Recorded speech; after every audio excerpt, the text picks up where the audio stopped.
Olá, meu nome é Eduardo Carpenter, eu sou pastor e missionário e sou integrante do Missão na Íntegra e da Frente de Evangélicos pelo Estado de Direito. A Frente de Evangélicos Núcleo Rio e o Missão na Íntegra estão promovendo a reprise da live que aconteceu na noite do dia 13 de novembro, sobre o decálogo do voto ético cristão.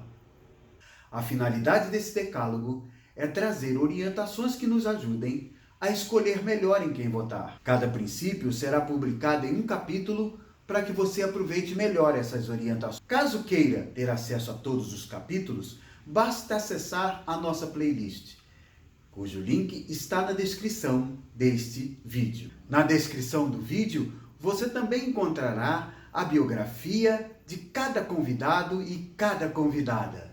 Acompanhe comigo o primeiro capítulo que começa agora.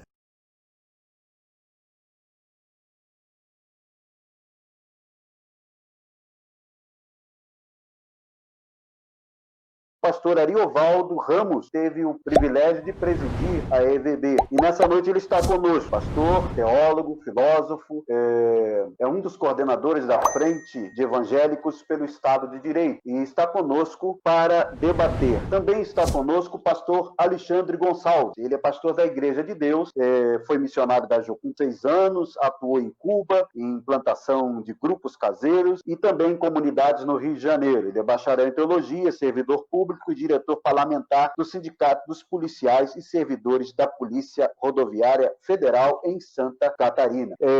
Os outros irmãos eu vou apresentando ao longo do debate.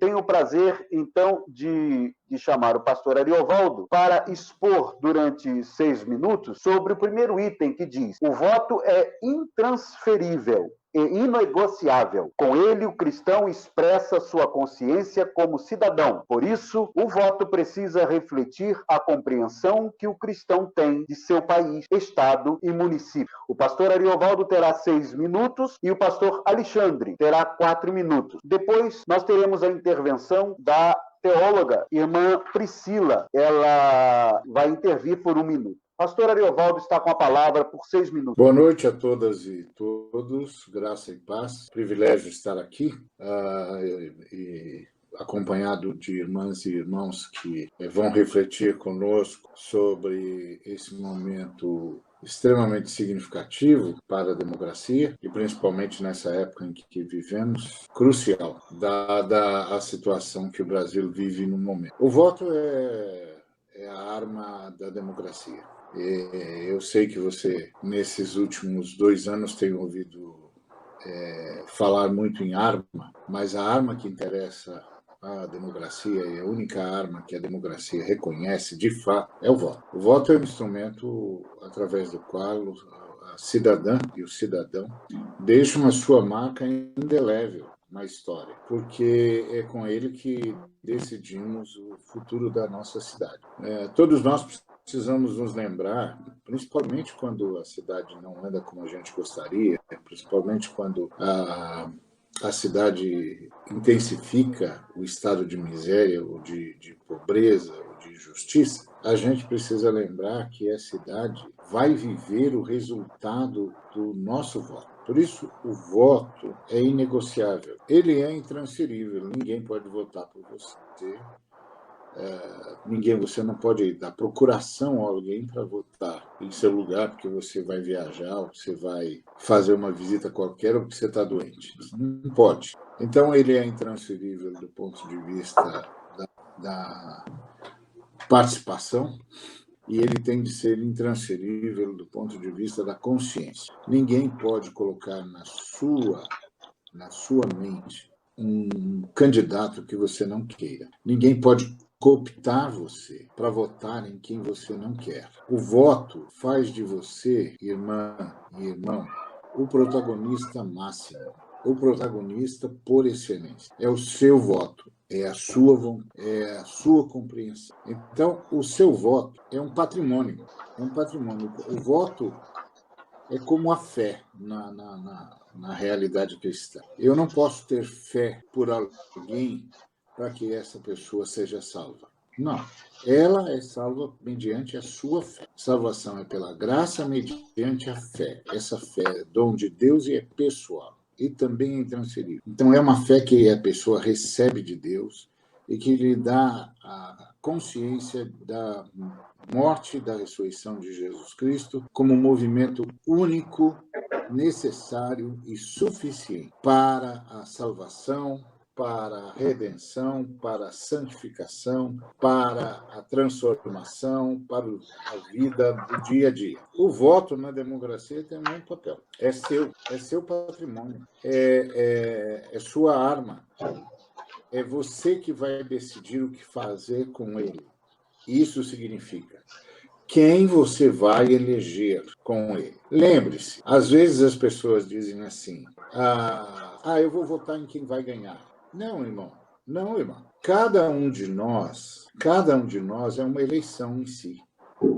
Então, eu sei que candidato venceu a eleição em mim. E esse candidato que venceu a eleição em mim, eu vou expressá-lo na urna indevassável. Ele já venceu uma eleição. Eu estava diante de N candidatos. Todos os candidatos estavam pleiteando o meu voto. Este candidato, esta candidata, venceu a eleição em mim. E agora eu vou levar para a urna indevassável a candidata, o candidato para prefeito e para vereador, ou vereadora, ou prefeita. Eu vou levar para a urna indevassável o candidato, a candidata que venceu em mim, na minha eleição particular. Entendeu? Eu não vou negociar isso. Teve uma eleição, eu participei de debate, eu ouvi exposições, eu tirei conclusões, eu analisei a minha cidade, eu entendi o que a minha cidade precisava.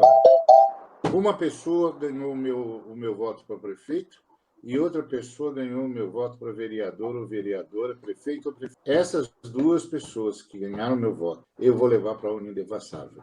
Isso é intransferível, inegociável e mais, é uma expressão da minha consciência, eu declarando quem venceu o voto, quem venceu a eleição que eu levei a efeito. É isso. E eu, como cristão, como cristã, faço isso diante de Deus. Muito obrigado, pastor Ariovaldo Ramos, sempre com extrema lucidez, colocou a sua exposição desse primeiro item. Eu chamo então o pastor Alexandre Gonçalves, pastor da Igreja de Deus, para reagir a essa fala do pastor Ariovaldo.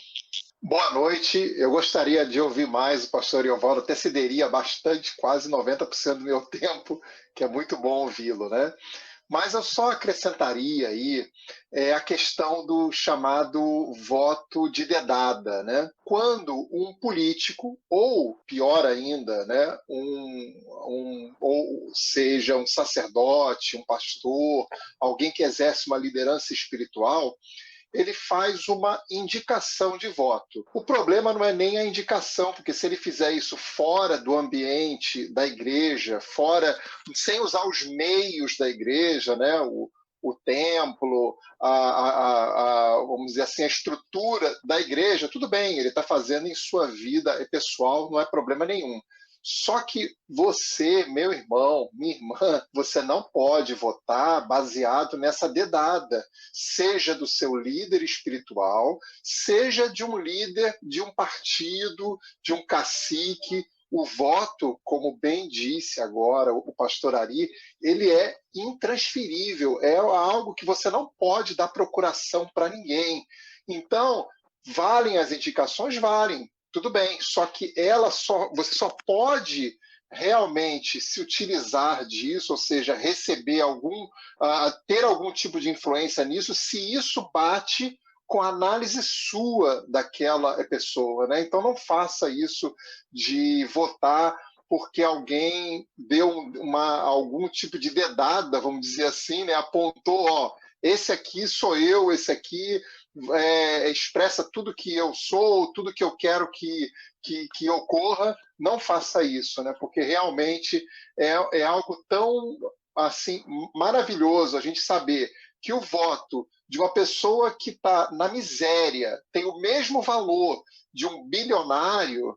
é um voto apenas, né? Mas tem o mesmo valor. Isso é realmente um grande significado de democracia, de que o valor do meu voto é igual de alguém que é detentora de muitos bens. Então, eu realmente só acrescentaria isso, que é importante a gente cuidar com as indicações. Nunca vote apenas pela indicação. Faça a sua análise. Muito obrigado, pastor Alexandre Gonçalves, pela sua reação à fala do pastor Ariovaldo. Eu chamaria, então, a teóloga Priscila Ribeiro, que é graduada pelo Andrew Jump da Universidade Presbiteriana Mackenzie e leciona disciplinas como História e na Escola Teológica Reformada e é membro da Igreja Cristã Carioca, integrante da Frente de Evangélicos pelo Estado de Direito e do coletivo Fé e Política. Eu gostaria da sua intervenção. Você tem 1 minuto, Priscila, por favor. Eu farei uma intervenção breve. Boa noite a todos que nos assistem. É interessante essa afirmação de que é com o voto que o cristão expressa sua consciência como cidadão. E a nossa consciência, ela deve ser moldada pela palavra de Deus, pelos valores que aprendemos com o Evangelho de Cristo. Então, ao votar, devemos pensar muito se estamos escolhendo um candidato que minimamente tem nas suas propostas algo que reflita os valores do reino, que são justiça, igualdade, melhoria na sociedade. Então, muitas vezes, quando assentimos com uma indicação, né, concordamos com aquela pessoa que foi mandada, né, que não vota nesse candidato porque eu conheço, mas se você não conhece, como saber se as propostas dessa pessoa estão imbuídas desse espírito do reino de Deus? Ou seja, pensar no coletivo para que haja melhoria para todos. Então, domingo, tenha isso em mente. Ao votar, verifique se o seu candidato tem propostas reais de melhorias para todos. É isso. Muito obrigado, Priscila. Interessantíssima essa sua fala. Muito obrigado mesmo.